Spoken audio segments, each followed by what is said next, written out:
नहेम्या की पुस्तक को 3 भागों में बांटा जा सकता है।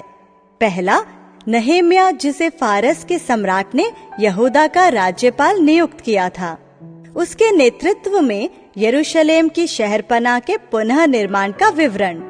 इसके अतिरिक्त नहेम्या कई सामाजिक और धार्मिक सुधार भी लाता है।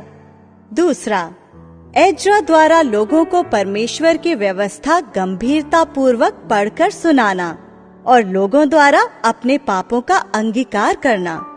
तीसरा, यहूदा के राज्यपाल के रूप में नहेम्या के अन्य कार्य।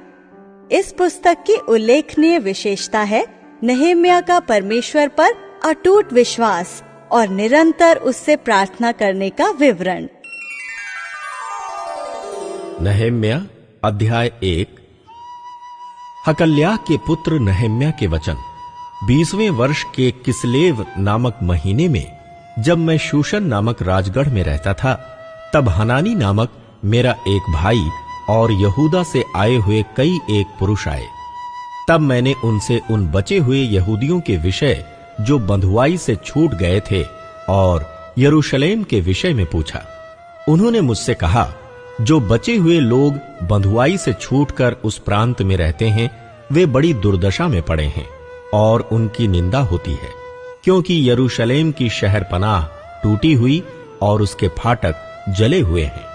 ये बातें सुनते ही मैं बैठकर रोने लगा और कितने दिन तक विलाप करता और स्वर्ग के परमेश्वर के सम्मुख उपवास करता और ये कहकर प्रार्थना करता रहा, हे स्वर्ग के परमेश्वर यहोवा, हे महान और भय योग्य ईश्वर, तू जो अपने प्रेम रखने वाले और आज्ञा मानने वाले के विषय अपनी वाचा पालता और उन पर करुणा करता है, तू कान लगाए और आंखें खोले रह कि जो प्रार्थना मैं तेरा दास इस समय तेरे दास इस्राएलियों के लिए दिन रात करता रहता हूं, उसे तू सुन ले।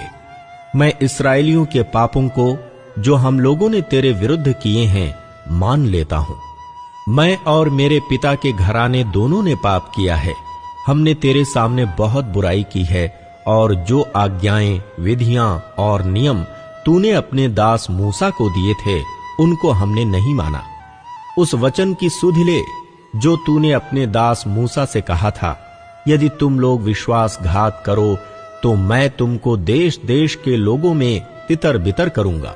परंतु यदि तुम मेरी ओर फिरो और मेरी आज्ञाएं मानो और उन पर चलो, तो चाहे तुम में से निकाले हुए लोग आकाश की छोर में भी हों, तो भी मैं उनको वहां से इकट्ठा करके उस स्थान में पहुंचाऊंगा जिसे मैंने अपने नाम के निवास के लिए चुन लिया है। अब वे तेरे दास और तेरी प्रजा के लोग हैं, जिनको तूने अपनी बड़ी सामर्थ और बलवंत हाथ के द्वारा छुड़ा लिया है। हे प्रभु, विनती यह है कि तू अपने दास की प्रार्थना पर और अपने उन दासों की प्रार्थना पर जो तेरे नाम का भय मानना चाहते हैं कान लगा, और आज अपने दास का काम सफल कर और उस पुरुष को उस पर दयालु कर। मैं तो राजा का पियाऊ था।